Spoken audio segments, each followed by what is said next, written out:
Precision Locomotive Developments, formerly Bossman Games, is a developer about which I don't know much, but the add-ons of his that I own are generally quite well made as far as I'm concerned. I had originally planned to look at the London, Midland and Scottish Railway 5MT Class 460, otherwise known as the Black 5, for my first review of a PLD/BMG product, but of course, that's not how things ended up turning out. In any case, I'm finally getting around to checking out the Black 5s. And now for some disclaimers. This video is not sponsored, I bought the DLC in question with my own money, and the developer had no editorial control.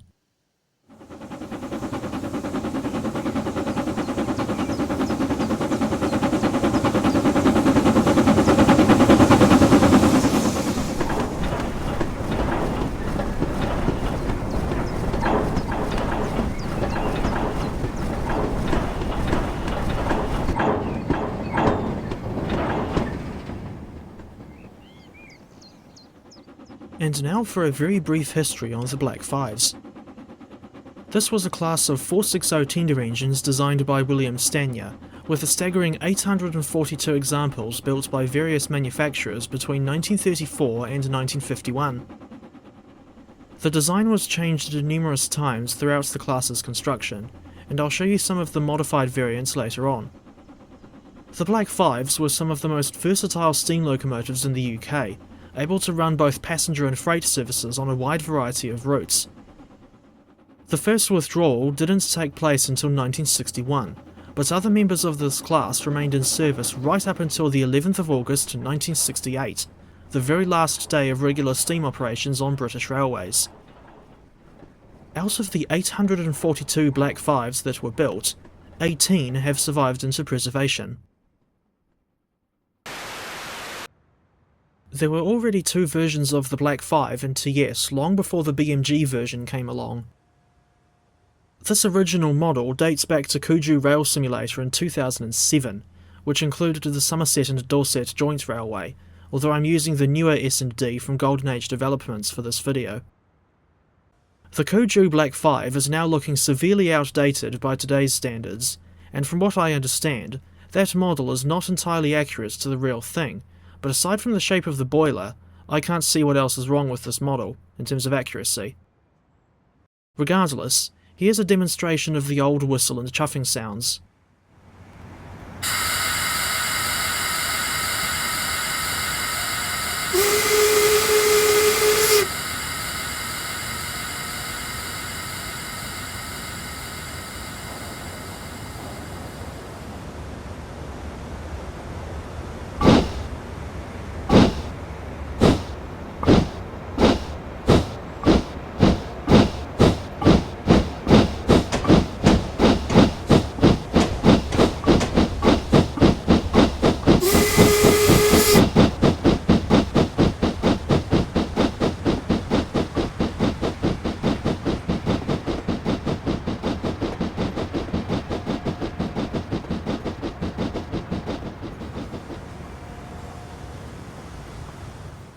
Next, we got an upgraded version of the Kuju Black 5 as part of the Western Lines of Scotland route, released in March 2013.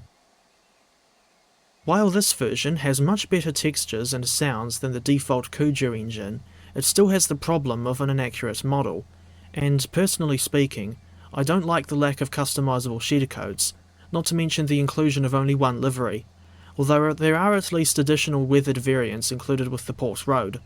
That's a nickname for the Western Lines of Scotland route, for those who don't already know. It's interesting to note that, above 20 miles per hour, the whistle sound on the Port Road Black 5 changes from one in a selection of short recordings to one recording that loops for however long you hold down the spacebar.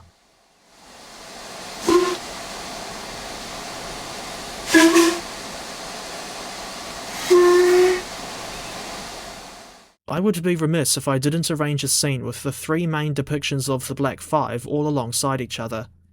And yes, that choice of number was intentional on my part. Speaking of things I nearly forgot, here's a modified variant of the Kuju model that comes with the Somerset and Dorset pack from GAD.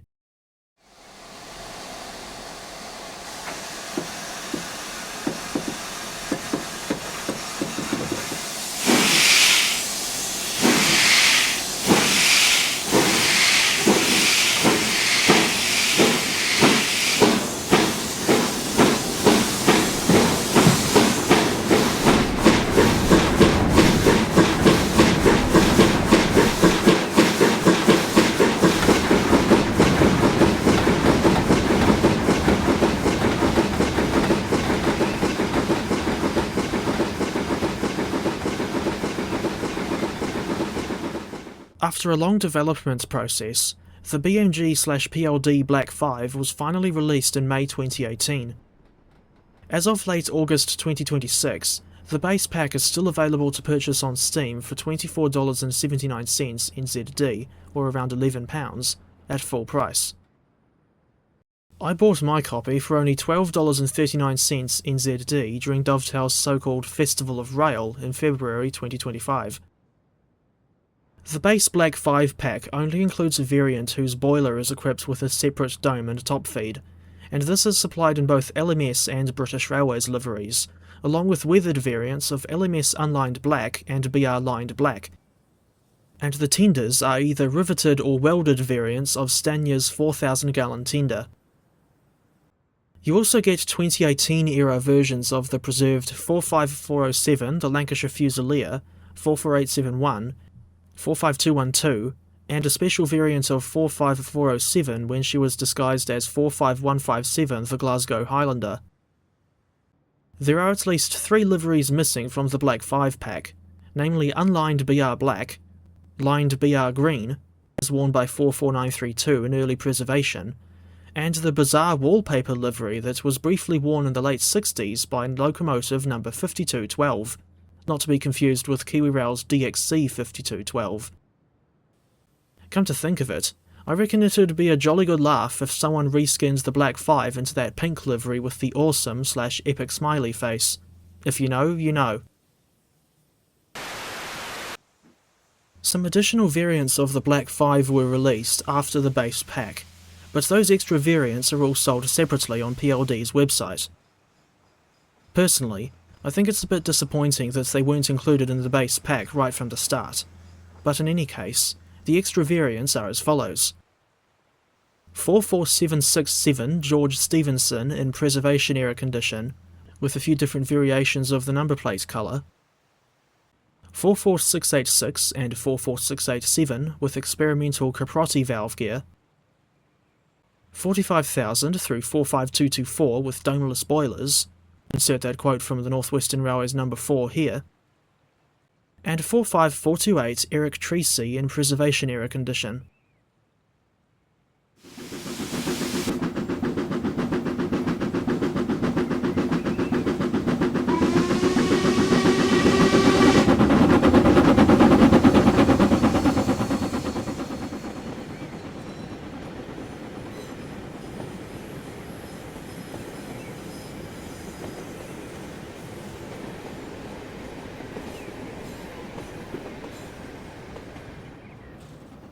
"44767 George Stephenson is notable for being the only member of his class to be equipped with Stephenson link motion instead of Welshardt's valve gear. You can buy the 4 additional variants of the Black 5 separately or in a bundle that costs £20. That's a slightly lower price compared to how much the variants would otherwise cost, but it's still on top of the cost of the base pack. I didn't notice that the bundle was even a thing until late August 2026, but in any case, I managed to pick up the extra Black 5 variants during a sale that PLD was running in August 2025. Even so, part of me is still puzzled as to why so few variants were included in the base pack as standard. I strongly advise reading the manual before buying the Black 5 and driving this thing for the first time, as these are advanced locomotives that don't fully support driving via the F4 heads-up display. Their features include, but are not limited to, a fully detailed 3D firebox, opening roof vent, posable gauge glasses, performance mode on some variants, but not all of them for whatever reason, functioning reverser lock, a realistic vacuum brake leak, which means you needed to leave the small ejector a little bit open after you've released the brakes, AWS equipment where applicable, and second valve simulation. This means that, once you've opened the regulator past 50%, you'll need to slam it all the way open, then slam it shut, otherwise it won't close properly. I was initially caught out by the second valve simulation on PLD engines, since I wasn't used to it at first. and I'm more familiar with driving engines that don't have second valve simulation, but I think I've got the hang of it now, although I still don't fully understand what second valve actually means. The Black 5's manual has a full list of keyboard controls and explanations on how to drive this locomotive, which features an automatic fireman, toggled on or off with Control R, and while this makes driving a little bit easier by taking control of the firing, you, the player, will still need to control the injectors manually. This was long before PLD introduced an optional auto-injector feature on his engines. According to the manual, the Black 5's ideal fire mass for mainline running is 875 pounds, although you can set the fire mass a bit lower if you're just running on a heritage line. Another notable feature that I want to mention is the numerous cab camera views. As you cycle through them, you'll get close-ups of the sandboxes and mechanical lubricators on the running boards. Both the lubricator pots and sandboxes can be opened and refilled by using the mouse. Meanwhile, up at the front of the engine, you can unlock the dart before opening the smokebox door. This feature is especially impressive, if I'm honest. As far as I know, the BMG Black 5 was the first steam locomotive in TS to feature a functioning smokebox door. Wait a minute. I forgot those engines from the Clear Creek Log and Lumber expansion pack.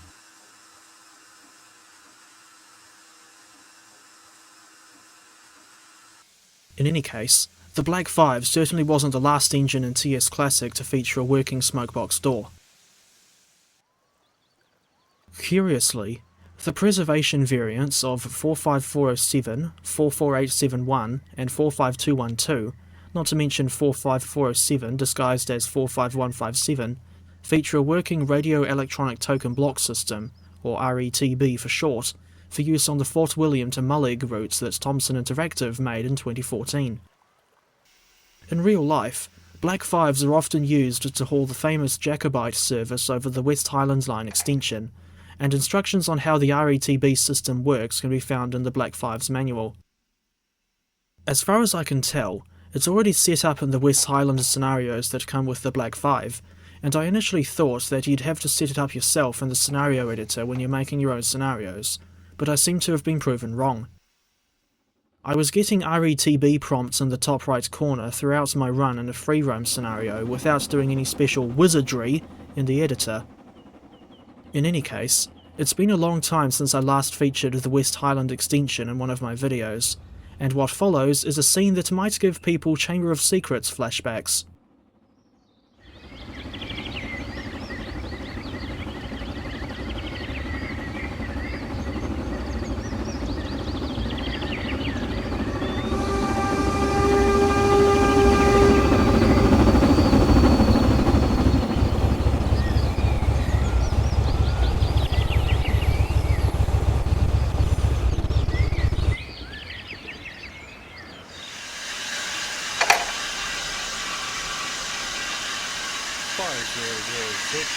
Bannerby signaller, over.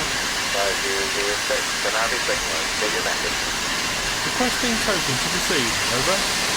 5006, send to accept token, over.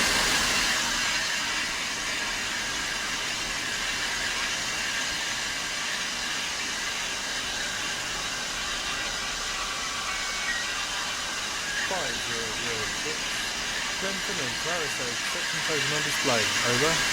5006, Grenfell to Arisig, section token confirmed. You have permission to pass the GSP at Grenfell and proceed to the GSP at Arisig, over. Message received and understood, over. According to the products listing on Steam, the sounds for PLD's Black 5 were recorded from two preserved examples in real life, namely 45379 and 45407. Incidentally, I didn't see any Black 5s in person during my UK trip, and the nearest thing to a Black 5 that I did see would have been the 6MT Jubilee class. This thing looks quite similar to a Black 5, but has 3 cylinders instead of 2.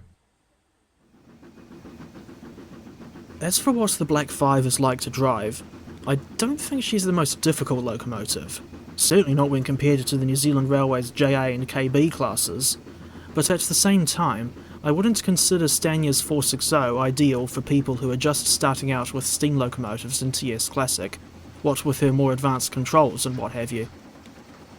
She seems to prefer a higher cutoff, around 40 to 50%, once you're up to a decent speed, and in my experience, I've found that the injectors controlled with L and O are more effective than those controlled with K and I, but regardless of which injectors you're using, it's important to remember that this locomotive's boiler water level will fluctuate depending on the route gradient.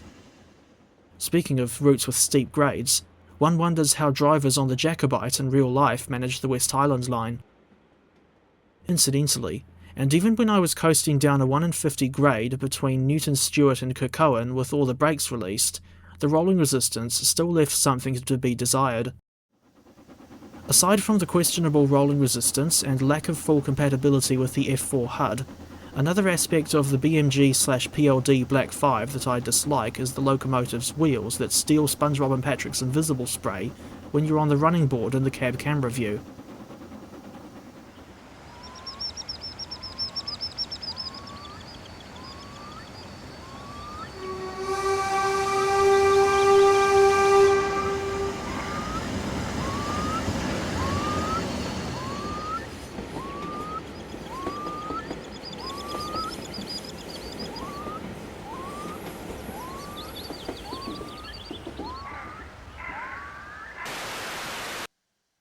All things considered, I'm of the opinion that the PLD Black 5 still holds up reasonably well after all these years, complete with much better modelling than the Kuju and Port Road variants, a decent sound set, and an impressive set of features for something released as far back as 2018, which was 8 years ago now.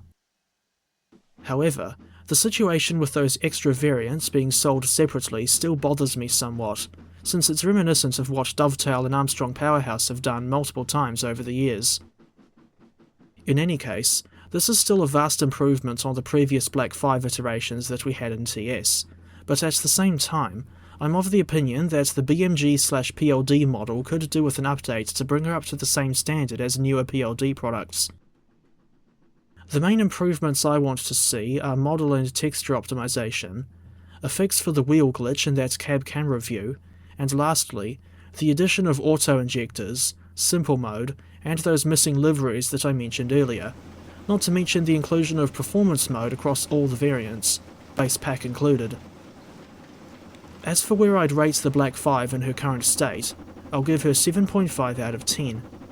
And if you stuck around to the end of the video, you win a set of dolls from Mattel that are all gathered in a line to enjoy some sausages and steak, and maybe some corn cobs and onions as well. It's the barbecue for a barbecue.